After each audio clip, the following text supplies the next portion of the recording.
Good morning and welcome to KZSC News. On today's episode, an interview with Santa Cruz Mayor David Terrezas, police body cameras in San Benito County and in Santa Cruz City, an interview with Joshua Brahinsky of the Movement for Housing Justice, and voices from a recent dialogue on University of California Santa Cruz's long-range development plan. Stay tuned.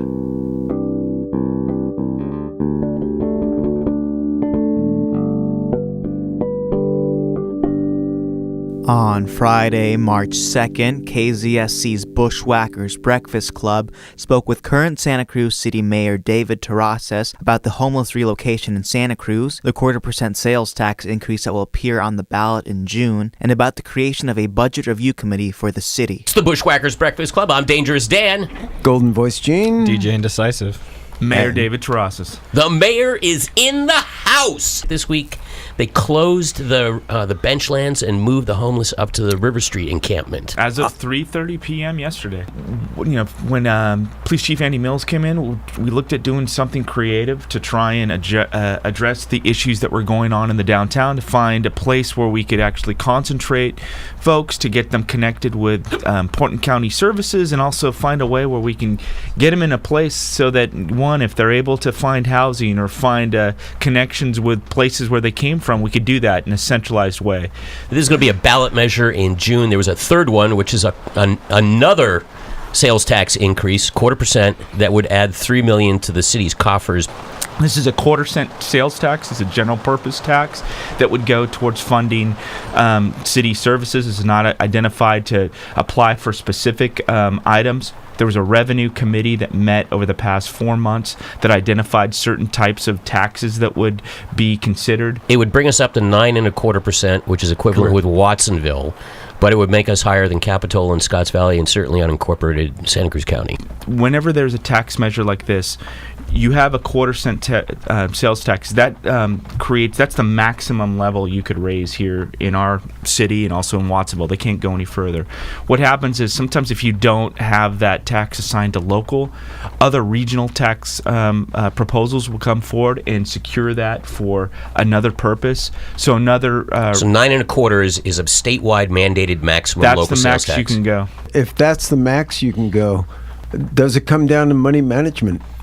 That was another discussion we had on the council that didn't get as much press, but I brought forward an item to create a budget committee to look at not just the revenue that's coming in. That was another committee, but I think we need to establish a budget review committee on the expenditures to make sure that our expenditures are in alignment with what the community wants to see.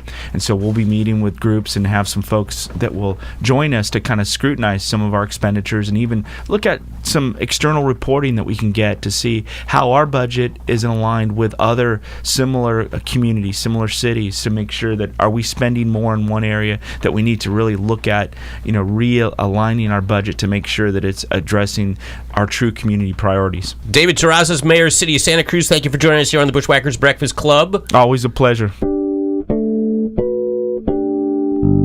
The San Benito County Sheriff's Office has announced that, as of March 6th, all deputies will now be required to wear body-worn cameras while on duty in the field and in the county jail. This measure comes as part of an effort to increase accountability in the office's policing. This program aims to reduce complaints and aid in the collection of evidence for prosecution and case management. Over the past 5 years, increasing scrutiny of community policing standards across the nation has led departments to implement body-worn cameras as a requirement. San Benito County is one of the first counties in the nation to expand the program to their jail. Additionally, the office has upgraded their jail surveillance system from analog to digital and added 22 cameras throughout the facility. The Santa Cruz City Police Department said in their annual report to the Public Safety Committee this January that all active personnel would be trained in the use of body-worn cameras and all active officers would be equipped with them by the end of February.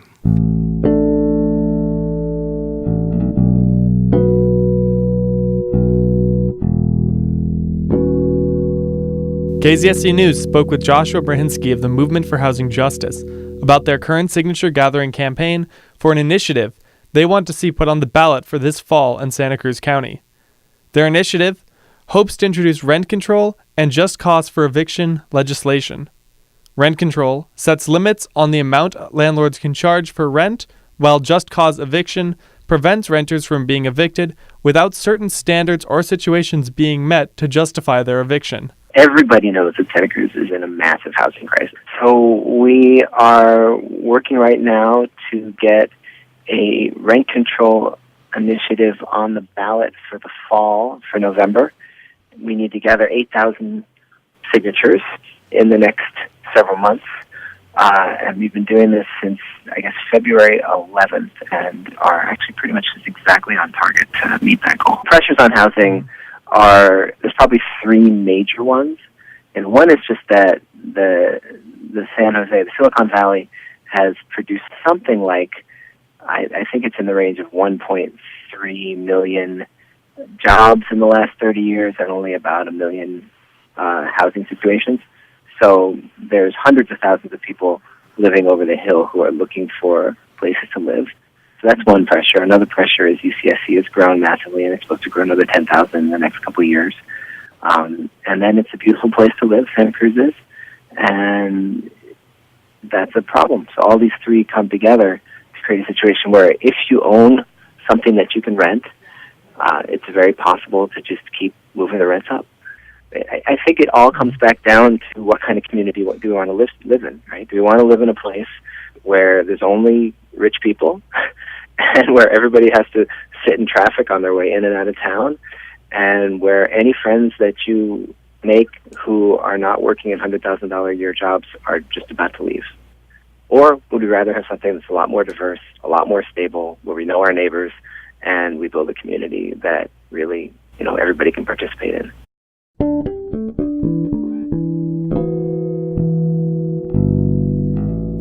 Wouldn't it make sense to institute a pause in growth while we were doing that, rather than dig ourselves deeper into the hole that we're already in of not having absorbed the last round? Sure. Shouldn't we stop growing for 5 years and do the analysis and then go back? And again, we're doing the opposite. Yeah, well, and again, just to reiterate one thing, I talked to a couple folks at our table about kind of how the enrollment is determined in the UC, and we're part of a larger system. And so it begins again with discussions with the state and the governor's office, the legislature, and the Board of Regents about, based on funding commitments, what they expect us to enroll. And then that is, determine, okay, what then can campuses take? And for many ones, I think in fact, there were a couple of years we said we can't take any more. For UC officials, it is a goal to meet by the year 2040 in order to take in their fair share of the statewide higher education system's projected rate of growth. For residents struggling to find housing or drive across town, this number is viewed as a doomsday countdown for some, like half-time resident Terry Maxwell, who has lived in Pasatiempo on and off since the 1960s. I was coming back from college, and I recall clearly the commitments that UCSC was making to the community, one of which was there would be on-campus housing for everybody, because there was some concern about thousands of students suddenly coming onto the community regarding housing. There was no view of a water shortage, which is now materialized, and the campus was going to have parking as well as access roads that would not disrupt or bottleneck Mission Avenue, and was going to have its own access to 17 and to Route 1 independent.